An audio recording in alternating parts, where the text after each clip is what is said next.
So I always use the The analogy, ROI, right? that you wouldn't give money to a financial advisor and just say, just here's $5,000 a month. I don't need to know if I make any money or not. Even if I lose money, it's okay. Like nobody would do that. But yet you do that with your marketing dollars because you don't have a way to track it properly. And so that was the light bulb for me that, oh, wow, these types of tools can actually do that.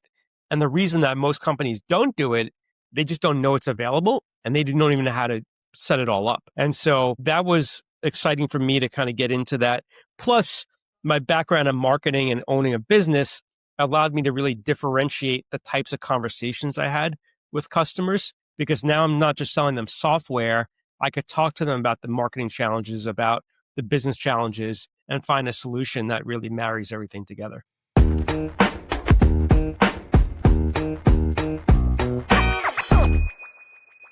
Welcome to the In Factor, conversations with entrepreneurs who started, stumbled, and succeeded. I'm your host, Dr. Rebecca White, and I'm really pleased that you've decided to join us for today's episode. Today, we're going to be talking about something that most entrepreneurs have a love-hate relationship with, and that's structure. So we all know we need structure, systems, and processes to grow, but the reality is most entrepreneurs prefer to operate with limited structure. I use something called the Entrepreneurial Mindset Profile to coach and mentor entrepreneurs and students. And that profile has widely documented this preference for limited structure among entrepreneurs. Why is this the case? Probably because we want to be able to react quickly. And, because we're creatives, we tend to think outside the box and we don't want to be confined too much by too many systems, too many structures, and too much process. But the reality is that the systems, the structures, and the process can actually bring us the freedom to operate our business the most effective and efficient way. So today, I'm so pleased to have Jason Kramer, the CEO and founder of Cultivize, joining me today. And we're going to be talking about this very topic.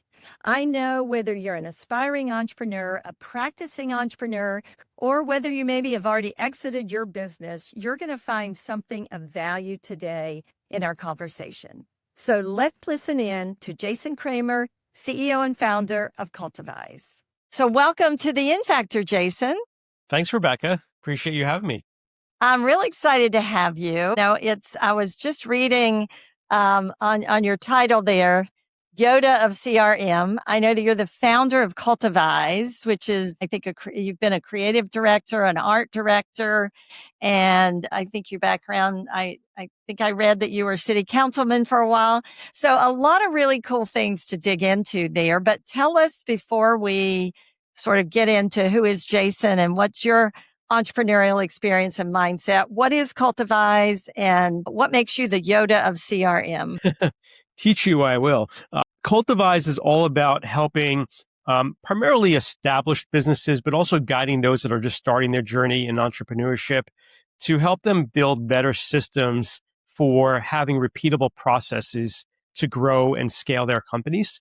What we find, Rebecca, is a lot of people are doing things manually using spreadsheets and they're not doing things in a very repetitive motion. And so what happens, things fall through the cracks. You get busy, you forget to follow up on something, you lose an opportunity you've been spending months on trying to close, and then you find out they went somewhere else because you forgot to call them for a few weeks. So we generally provide CRM solutions, which is a content management system for managing contacts and information and sales.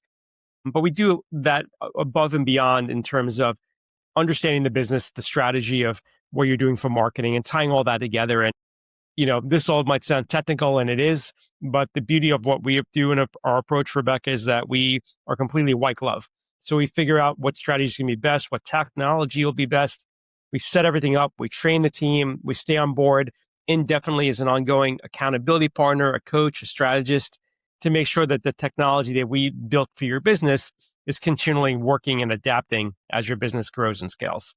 Yeah, that is so important. There's so much I could dig into there, but I know in some of the academic books, they have this time in your business, which they call the Valley of Death. And it's kind of that period that you're talking about when, after you've started your company and you're trying to scale and that everything that you did before, all the micromanagement that you had to do as a startup suddenly gets in the way of your ability if you don't have those systems and that structure in place. 100%. Actually, I was just talking to somebody recently was a full-time employee, and actually they're a family member, but I won't go into detail of who they are. I don't want to, but anyway, if they were listening, they probably would know. But anyway, so they were saying, "Oh, I love consulting because like I'm get paid like good money for hourly." I'm like, "Well, how are you tracking like your time if you're getting paid hourly?" And they're like, "I'm not tracking." I'm like, "So if somebody hires you for 20 hours, how do you know you're not working 25 or 30 hours, not getting paid for the time you should be getting paid?" And they just don't have the mindset to be like, they're like, "Oh, tracking time is hard," or "I'm just not good at it." I'm like, "But if you're getting paid hourly, you need to track your time." And so it's like little things like that I think people get excited about things, right? And they just jump into what they're comfortable with, what they're good at, but they forget about all these other things that come up when you're trying to be profitable and generate revenue for yourself or your Yeah, business. and I think, entrepreneurs are the kind of people that get in and get their hands dirty and they do everything. And, Hmm. and it's not just startups. You were talking about speaking with a friend, neighbor, family member. I was just talking with one of my neighbors and there he is at a stage where he's been running a very successful business for quite some time. And he's probably going to be listening to this, but Hmm. he's at a point where he's thinking about the next stages, including exit. Hmm. And those systems and those structures, sometimes it's that point when you start adding structure as well, because when you're going to leave things behind or on to the next generation of leadership in your company. So Hmm. I had a recent podcast guest and she said structure is freedom. And a lot of entrepreneurs don't think about it that way. But I think building that structure can give you that. Oh, I gotta just dig in. I love the background behind you for Thank you so anybody that's much. watching this versus listening. You were an art director and you worked for a creative agency. So you have a creative background. Tell me about Jason. What's your background? Did you always know you were going to be a Yoda of CRM?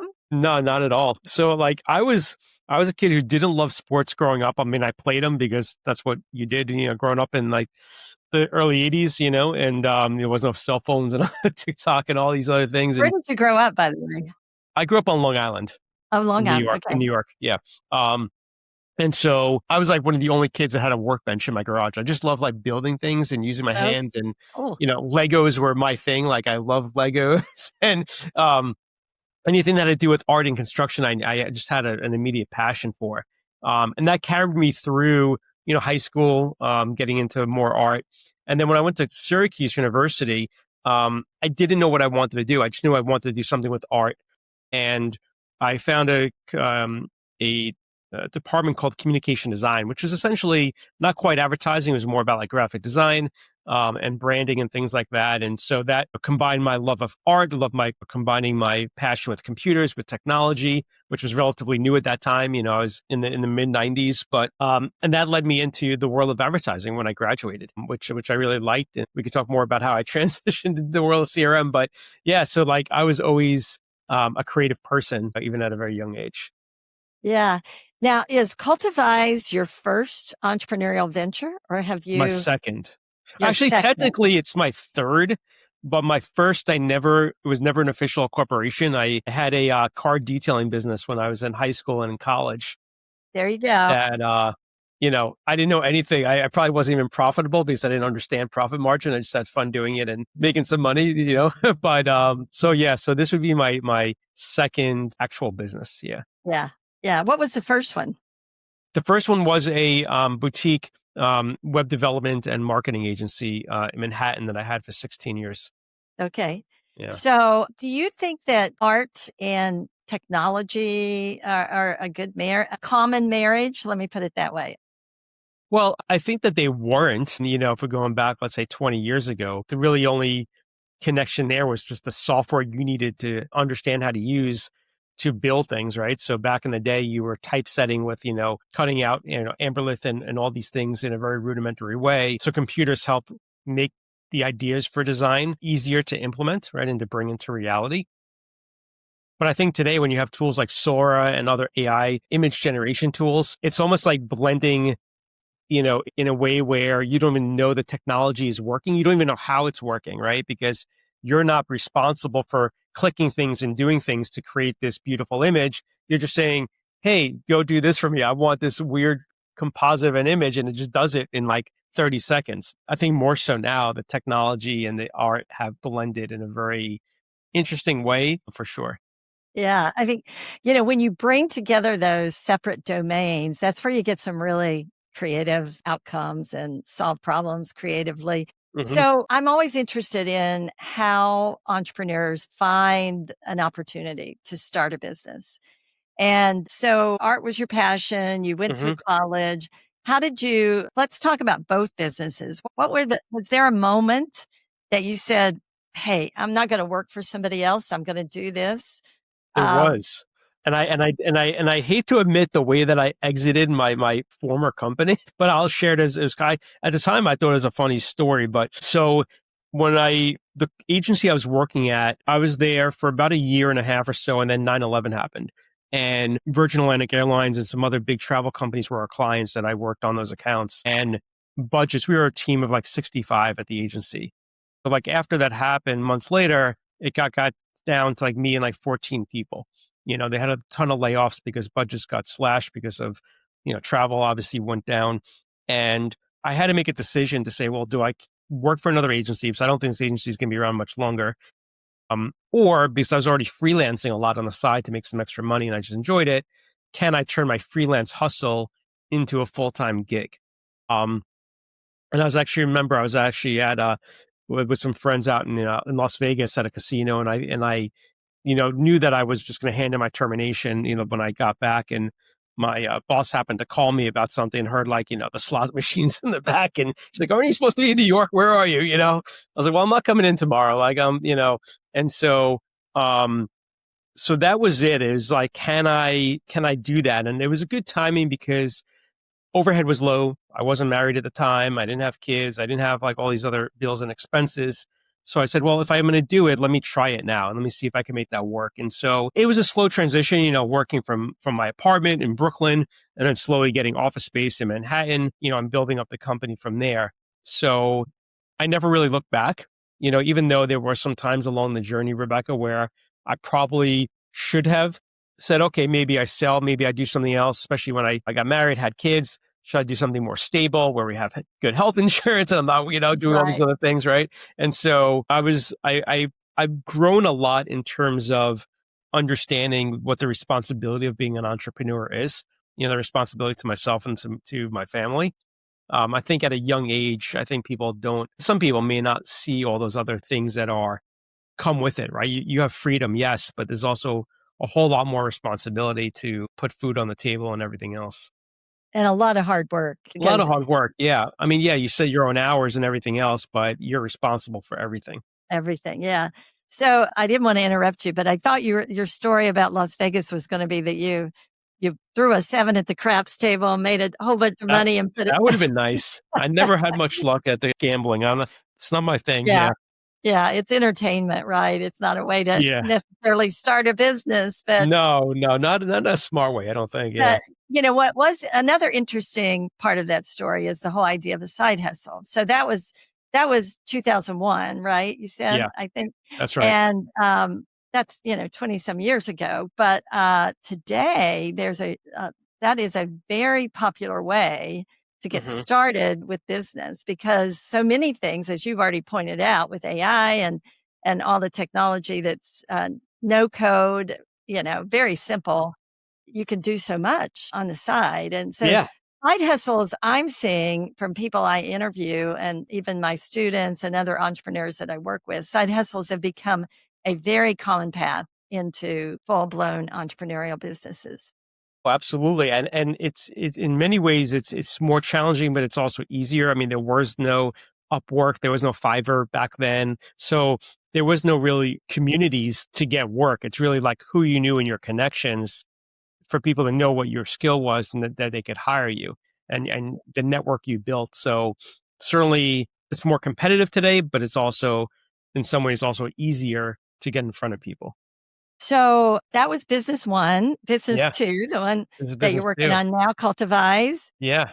How did you make that shift? And was there a moment that it was like, hey, I got to change direction here? Yeah. So that was a really difficult decision on a couple of levels. One, at that point, I had been building websites, doing graphic design for about 20 years, given with everything coming out of school and the first job and that. And so I was looking for a change. It was also getting a lot more competitive, like we talked about, tools like Upwork and Fiverr and all these places where someone's like, hey, why are we going to spend $10,000 for you to design us a logo when we get one for $200 on this website?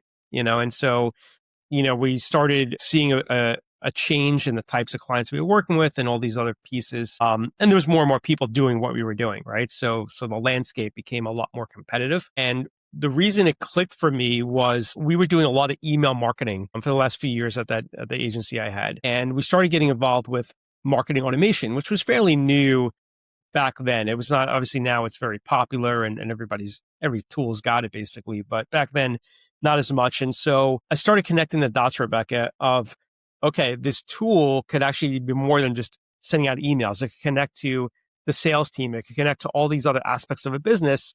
And the light bulb went off for me that there was a way for businesses to track the full spectrum between the marketing dollars being spent to the activity of the sales team to the net result of those marketing activities.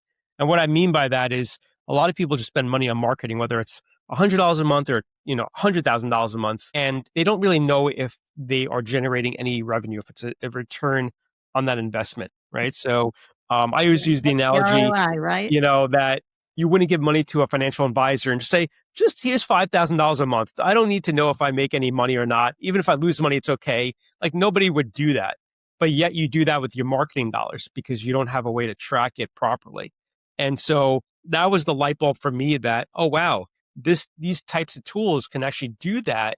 And the reason that most companies don't do it, they just don't know it's available and they don't even know how to set it all up. And so that was exciting for me to kind of get into that.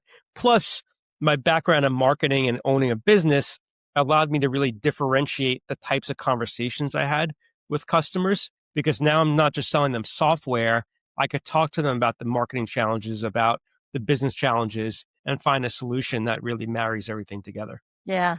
I think, a lot of the power in what I'm hearing you talk about, you mentioned your white glove, meaning that you help with a lot of different problems, challenges, questions. Hmm. And I think it's really interesting because you do come from that background that marries art and technology and marketing. And so you're able to address the full scope of problems that one of your customers might have. Who is your ideal customer? So, our ideal customer, in terms of just a profile, would be a company that generally has been in business for a couple of years. They're usually at a few $1 million in revenue and up. And the only reason that is there is because they've have growing pains or they have problems. Right? So, like without a company understanding what the problems are, it's hard for us to help them if they can't self-identify. Uh, and so we work in a lot of industries though, so it's not industry specific. We do a lot of home service based businesses, B2B, some stuff in education and nonprofit. And for us, the biggest thing we find in all of these companies, regardless of their size and who they are, Rebecca, they don't have technology in place to help their sales teams work smarter and not harder. They don't have technology in place to connect all those marketing efforts they're doing to what the sales efforts are being done. You almost always have no reporting to make any smart decisions about their business because there's no data that's centralized for them to be able to pull those reports. And we often find too that they are just overall wasting a lot of time in manually moving spreadsheets around or copying and exporting things, and they're just running inefficiently. I'll give you a really quick story. We had a client who, for the last, I don't know, 20 years, if you wanted a contract for them to, they sell pools and spas and all that. So if you said, "Oh, I want this company to open my pool or close my pool or help out," you would have to go to the website, download a PDF, hope that the person had a printer at home to print it out. Then they said you had to either scan it, fax it, or mail it to us, right? So how many paths of resistance Wow. are there Yeah. for someone to say, well, this is really complicated. Like, I'm just going to go to this other company who is much easier. And so just in the last few months, we've digitized all of their agreements. So now you go online, you fill out a quick form, you get the contract sent to you via email within 10 seconds, you fill it out electronically, and it's really ramped up their efficiencies, and made a whole lot of like extra paperwork that was completely unnecessary, completely obsolete now. Yeah, we have a few more trees now, right? Exactly. That too. That too. Well, no, I hear you. I mean, it's kind of shocking sometimes, and and it's also easy to understand because you're a busy entrepreneur running your company. Hmm. Resources are always tight, especially in an early stage company or a smaller company. So these things evolve over time and they take on a life of their own. And so it sounds like customers come to you when they have a problem. You dig in, you help them try to solve that problem, and it often leads to total redesign of their systems Or and integration to what they or have. So a lot of integration. our customers have like an ERP, and that people may not know what that is, but they might have a software that's like doing quotes for them or invoicing and things like that. And that's working perfectly fine. And it essentially runs their business. What we do is we find out, well, where are the gaps with that piece of software? What is it not doing that you need help with? And so a lot of times we're integrating technology into other technology as well. But I would say this, the common thing too is that they don't realize what they're doing is bad, right? Or not efficient because they've been doing it for so long. And like, well, if it's not broke, but let's not fix it, right? That's a lot of times their mindset. And it's because they don't know how to make it better. So they just leave it as is and just say, okay, we're just going to keep going on with this And approach. that's a really interesting point because if you're making money and you're doing, your goals are being met with your company, why fix it? Why worry about it until it becomes a real problem, you know? Yeah. I mean, it's like sending, if you had, let's say, I mean, I love analogies, but let's say you owned a painting business and you send your workers out with a small paintbrush, like a 2-inch paintbrush to paint an exterior of a house with one paintbrush.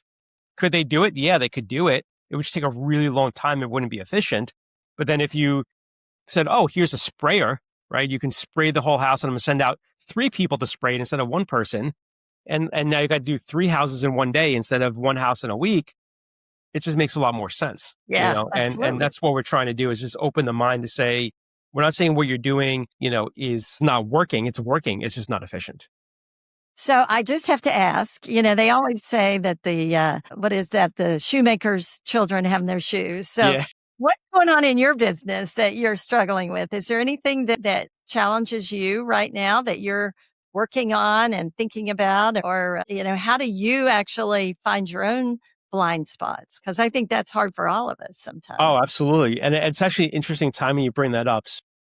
I think I know that I run my business in a more comprehensive way than it really needs to run, in terms of like systems and things like that. I mean, we're a team of 6 and, we could be a team of 50 and like my systems would work.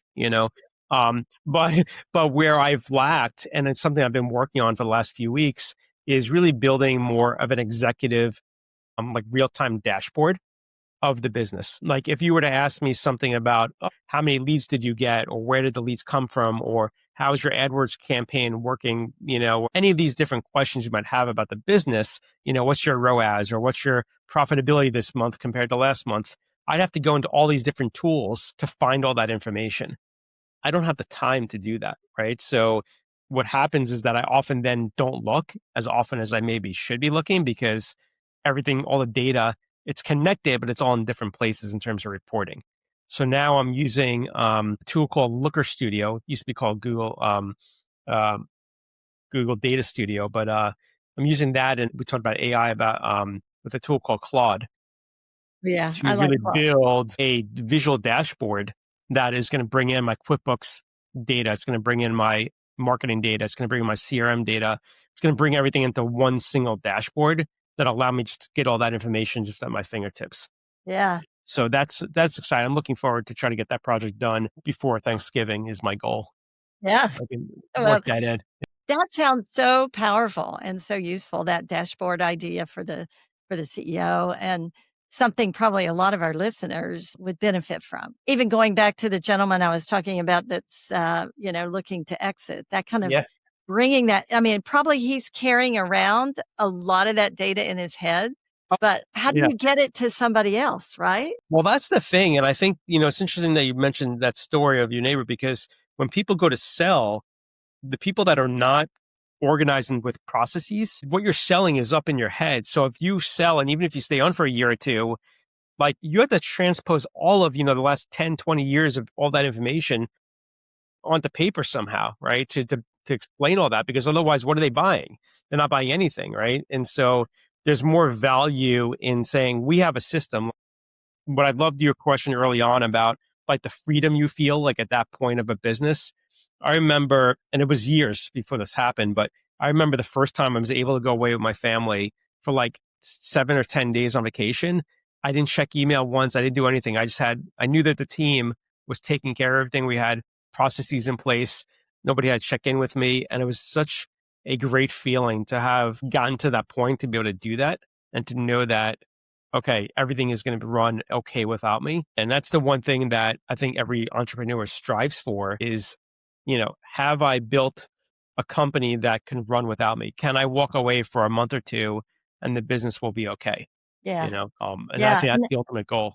That is so hard because Very hard. the business and the entrepreneur are, so closely enmeshed and, and the culture, the clients and especially in a service-based business, even when you've got products. As I think about, you started your creative agency as a side hustle Hmm. and you said now at Cultivize, you have six, I think there's six of you. Hmm. Did you also start Cultivize on your own Hmm. and then begin to add people? Or did you have somebody or people that you brought with you? Or when you made that transition, how did you think about building Cultivize and building out your staff and the people with you? Yeah. So the one lesson that I learned in the world of the agencies, especially when all the layoffs happen, is that overhead is like detrimental to any business. And the more overhead you have, the more responsibility you have to be able to cover that overhead.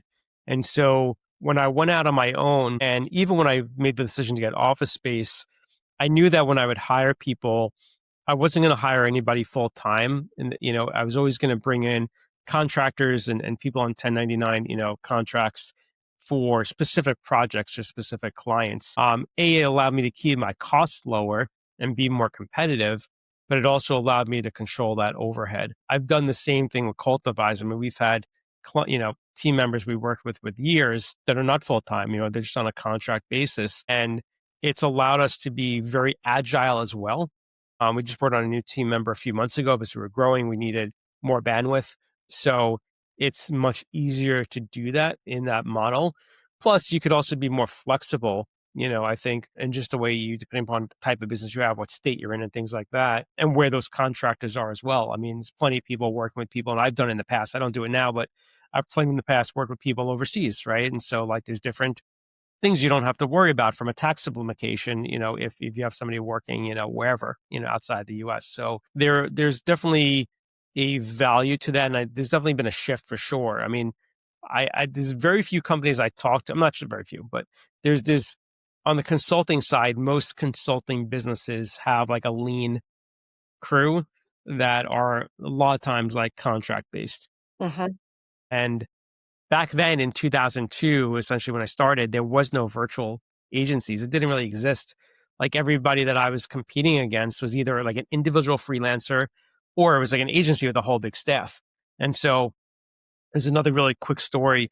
I had shared space with other people that left the agency that were doing more video work. And together we were pitching these ex-executives out of HBO for this project with Time Out New York, and which is a publication. I mean, it's all over Time Out. But anyway, and so we had this small office in like Soho in New York, tiny compared to what agencies have, and we didn't have a conference room. We just sat on a couch, with these guys. And they looked around and they're like, we like this vibe. And the reason we like it is we're not sitting at some big fancy conference table with 20 people, knowing that we're going to be paying the salaries of those people and only two people in the room are actually going to work on our project. Right. And that Right. the money that we're going to give you is actually going to go towards the actual project. And that's why we wound up winning the business. Yeah. So I There's think, so much help along that line too now. yeah, This logo, my logo and, right. In Factor, well, the name I got from a friend of mine actually, who's a creative person, creative designer himself. But I got my logo from Nine Designs, ran a little Hmm. competition there. I've used them for a couple of things actually over the years, but there's sometimes I find that entrepreneurs are a little unclear about what it means to be an independent contractor versus an employee. So you have to have somebody that's operating independently. They bring their own expertise to the table. They're Hmm. not solely taking direction from you from an IRS perspective. So you got to make sure you meet those IRS Well, of criteria. course, But there 100%. are all kinds of platforms now that you can actually hire people through, Hmm. that really makes it so much easier to do what you're talking about. I think one of the challenges that you may run into with that is the same challenge that we're all running into with remote workforces. And so, do you have any advice, things you may have learned about working with, these independent contractors and also working with people that are not physically, with you all the Yeah. time? So there's two things that really have made that a lot easier. So the first is we have a weekly team meeting every Monday morning. So the whole team gets together, even if they're not actively working on anything like overly complicated and something that I'm already aware of, they'll still get on the call and we still talk about projects that are going on.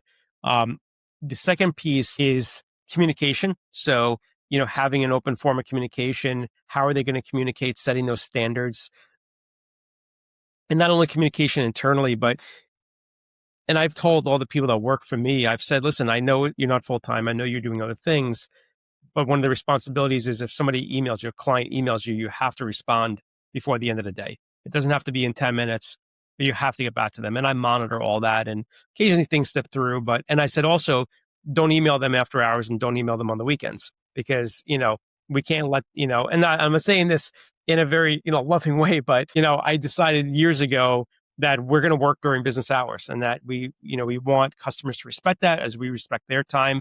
And so it's important that we communicate, in those windows. But then the other piece, Rebecca, that's extremely important and maybe the most is a good team management system, like a project management system that the team is using. They know how to use. It's not complicated. It allows them to track time. That is critical. And if you don't have that, that's going to be detrimental. And not only that, you have to have somebody watching it. So, for example, I have filters in there. I can see any given day, like, okay, what's Adam responsible for? What's Heather responsible for? What do they have to do this week? What are they behind on? Did they log their time? Did they not log their time? And so that tool, without that, it'd be impossible, to really manage them Yeah. effectively.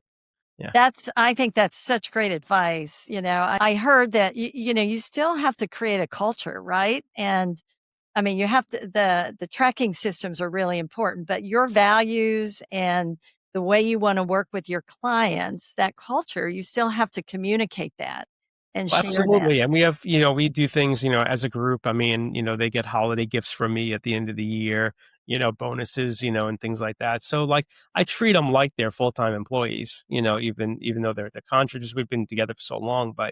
And I think that's how you build the value in the relationship. But I think it's also the other struggle, which is people don't realize if you have working with a contractor, right, like a freelancer, what else are they working on? And do they have the time for you? And are they going to prioritize you over somebody else? And so if you're not treating them well, if you're not paying them well, I mean, that's another big thing is like, if you're a freelancer that's working for you sends you an invoice, you don't pay them for a month or two, they're probably, putting you like third on the list of the day, or fifth, Right. Right. so you got to treat them fairly, and I think you treat them fairly, then you'll get good results, from that relationship.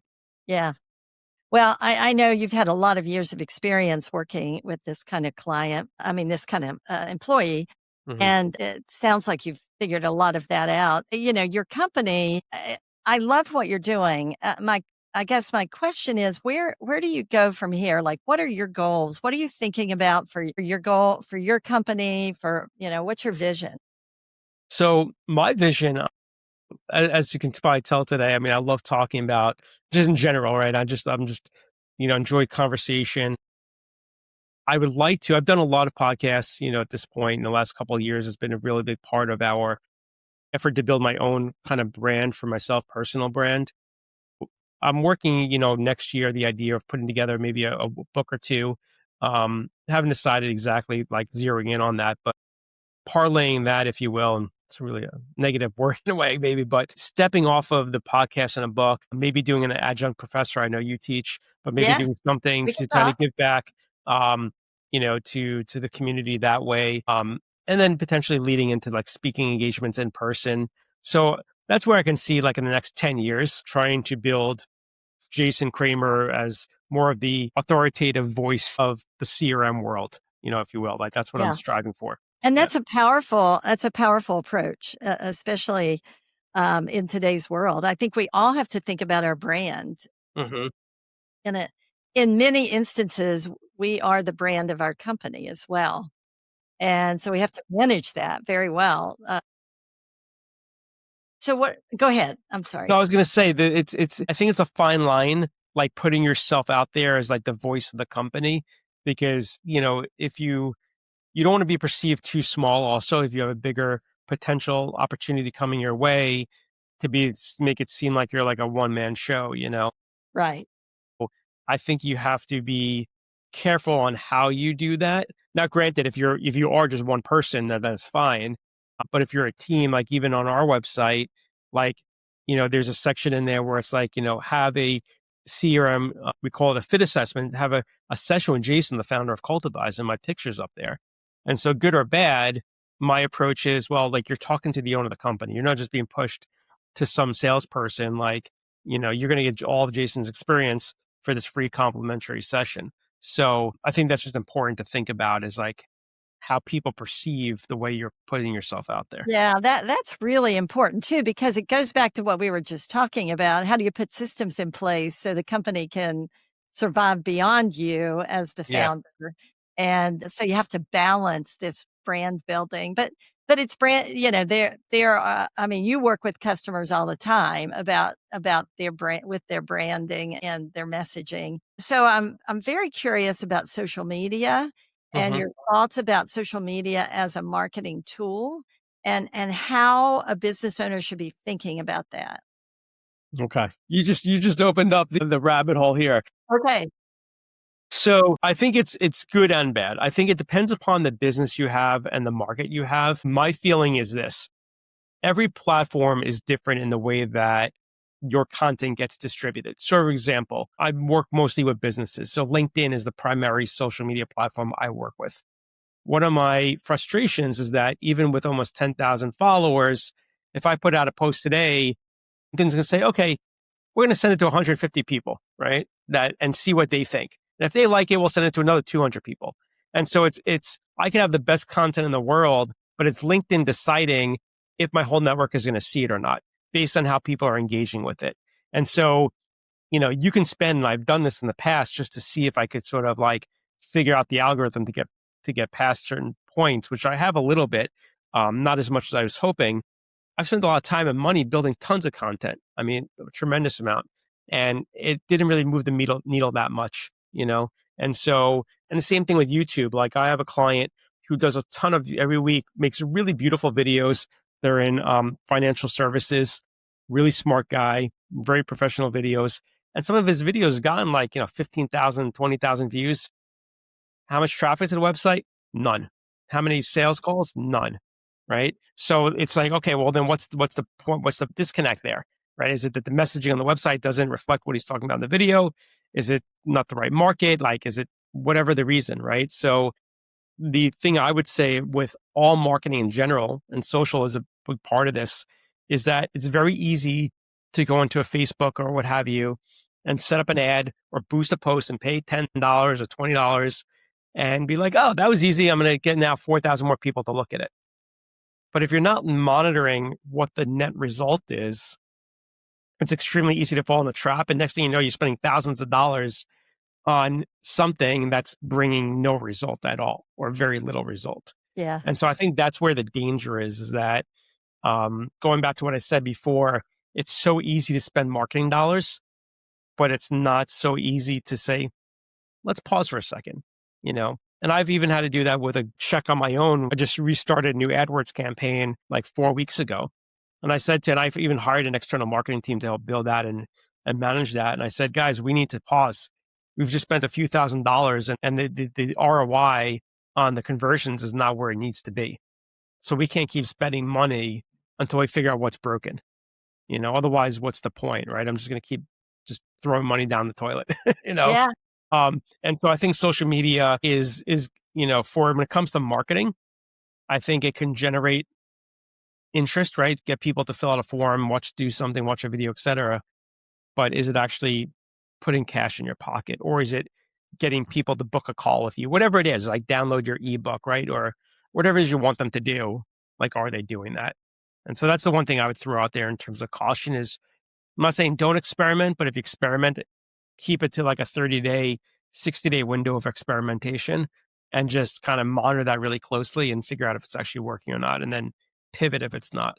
I think that's really, really good advice. I know, especially some of the older entrepreneurs that I talk to, they just don't know. So they believe they need to be out on social media. They go hire somebody to put a lot of things out there. But, there's, as you pointed out, it can become very costly.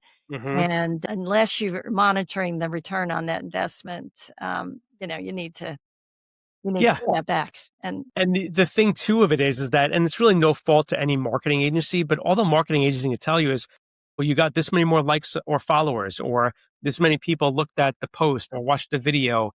What does that matter? Right. I mean, like, who cares? Right. It's like, did the phone ring more? Right. Did like more people fill out a form? Like, and so like the marketing team doesn't know that. And if you don't have a way to track that, then there's really not going to be any good reporting that you're going to be able to actually get out of it. Yeah. Absolutely. And that's where I come in.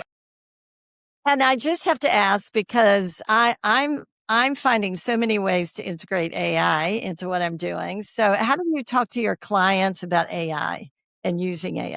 So I've gone down that path myself pretty deeply in the last probably like 8 months. So I'll give a quick example, and I'm not perfect by any means. And here's an example of how I'm not perfect. So, and we all aren't, right? We all have flaws somewhere. Yeah, we'd love to be perfect, but no. Yeah, we like to be, but so I recognized, and this is going back like more like the last year, that I would meet people, like even let's say you and I, Rebecca, meeting today, and I'd be like, oh, I should really connect with Rebecca on LinkedIn. And then I would just forget, right, to send the LinkedIn like message. And I remember months later and I would send it. So now I'm using Apollo, which is an AI based tool just to help find data about people and companies. And so what happens is that the way I've set it up is when somebody enters my CRM, it automatically looks up more information about them, their title, more information about who they are and everything else. It finds their LinkedIn profile for me automatically. So I don't have to go look for it. And then it will automatically, on a delay, send them an invite, but it'll be a personalized invite. For example, you and I met today. It'd be like, Rebecca, thank you so much for inviting me into your show. Like, I had such a great time, right? Rebecca, thank you for downloading our ebook on, how to nurture your leads, through your CRM, right? And so that's made my life easier because now I don't have to do that. And then there's an automation that happens after that, through LinkedIn and through my other system. That's just one example.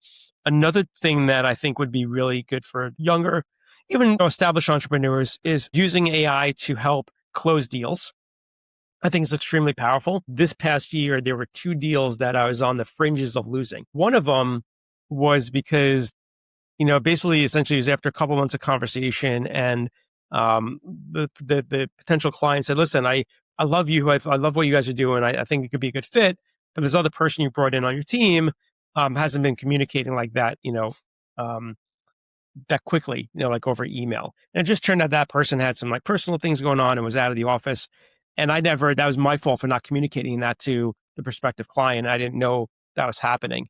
And so I used AI to basically save the deal. And I said, here's all the prior conversations we've had. Here's all my notes. Here's all the transcripts. Here's the problem, the objections they're having now. And I want you to write a really, really short, and that was the preface, a really, really short email on how I could save this deal and make them feel comfortable that this is not going to be an issue going forward.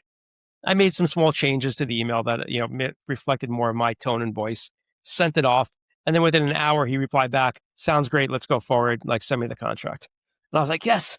I was like, thank you, That's AI, awesome. because I would have never been able to write such a concise um, email that was based on neurostrategy. And that's one thing I've been doing a lot Yeah. with AI Yeah. is using neurostrategy to understand the psychological ways people think about the words you're using and like the tone of things.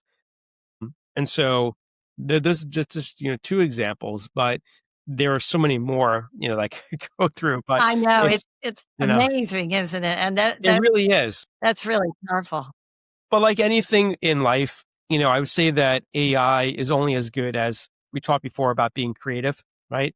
What do you want it to do?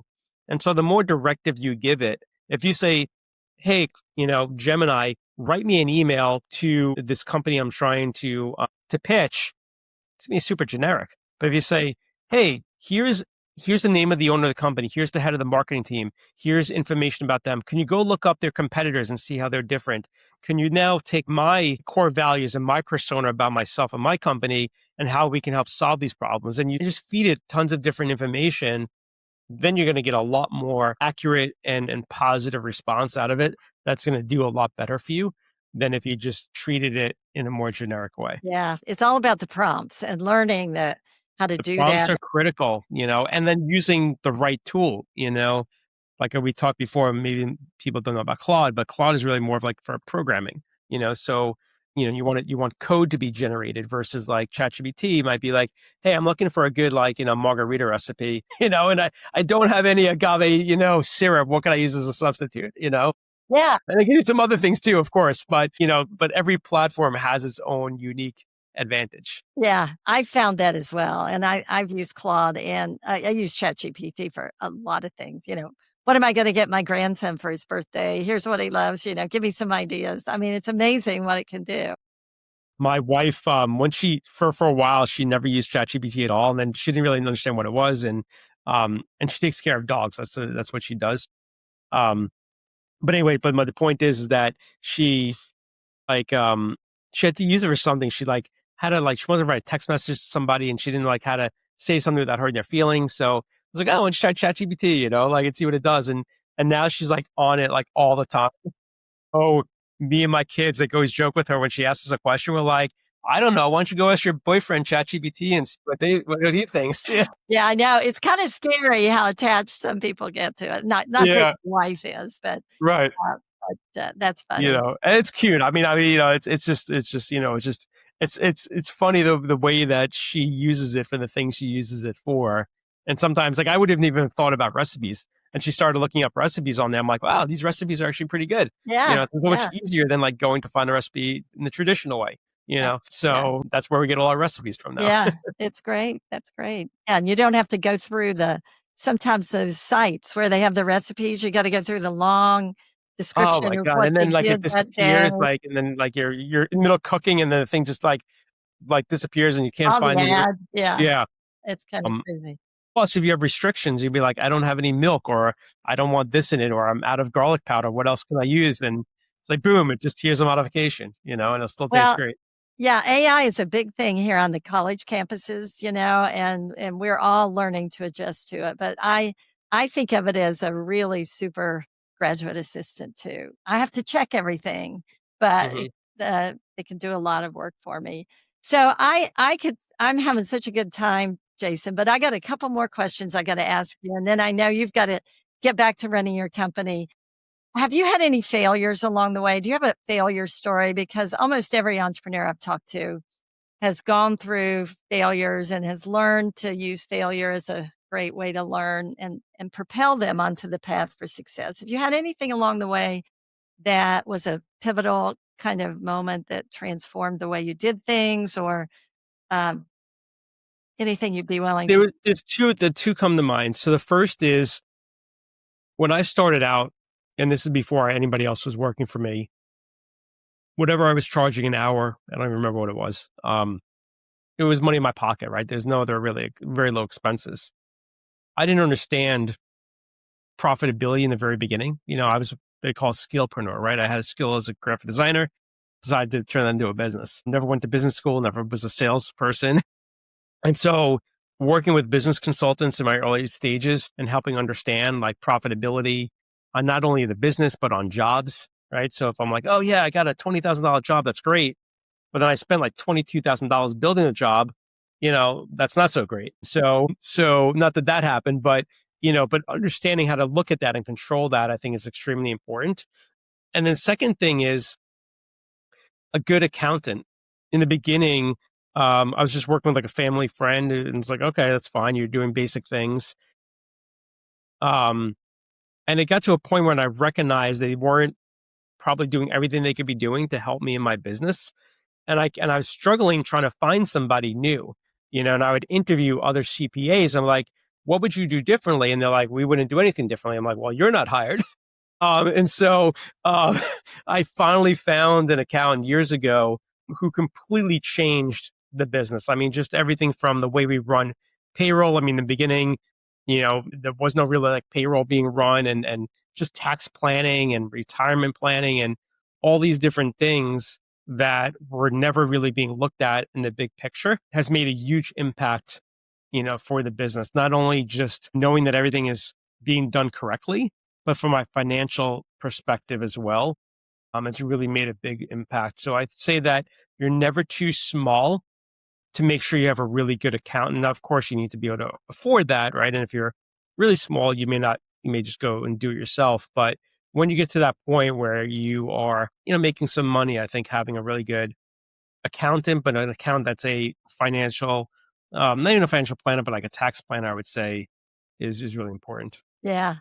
It's interesting. My mom was a florist. She was also a creative, an artist, Okay, very cool. but one of her ventures was she was a florist, and I can remember her saying that the day she hired somebody, an accountant, to actually Mhm. do the financial work for her and the tax planning and all the things you're talking about was the day that it totally changed her life and her business. So that's a great lesson. And I think a lot of times, we make that mistake in the early years of assuming an accountant is an accountant is an accountant. And that's not the case. It's the same thing with a lawyer or with Mhm. any other service Any provider. You have to profession, yeah. find the ones that work for you and put that Mhm. team together. But those are great. That's great advice, and that may be the answer to my next question. But I always wrap up by saying, if you what's one piece of advice that you would offer to somebody who's starting up, in the very earliest stages, maybe something that you wish you had known. What would that be?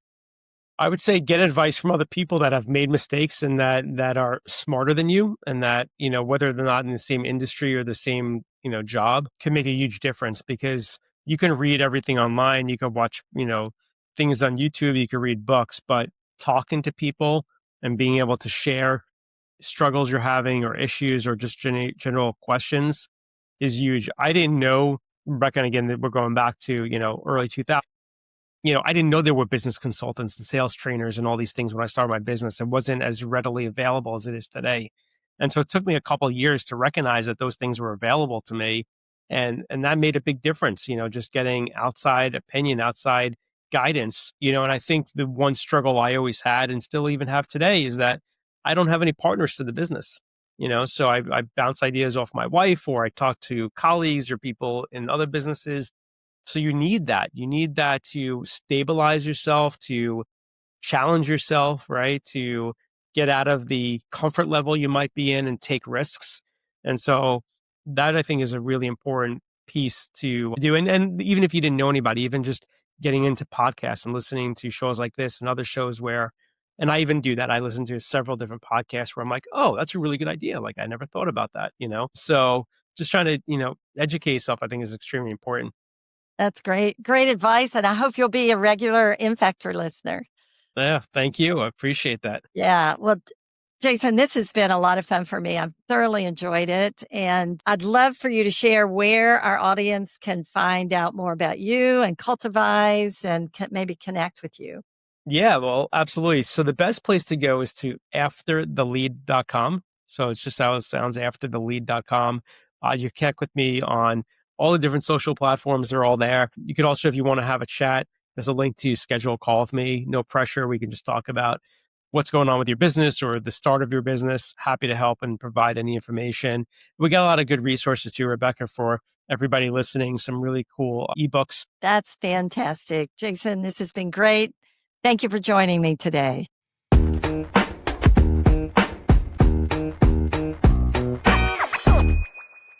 Thank you for joining me today on The In Factor. I hope you enjoyed this conversation with Jason Kramer and that you're able to take something that you can use to grow your business more efficiently and more effectively. I look forward to hearing from you. And also, I hope you'll join me at the next episode. And until then, please visit my website, Dr. Rebecca White. That's drrebeccawhite.com. There you'll find lots of tools and resources for entrepreneurs, our Entrepreneurial Intelligence Lab, my books, past episode of my podcast, and the assessments that I use to coach and mentor entrepreneurs. Take care, and I look forward to hearing from you and to meeting you next time on The In Factor.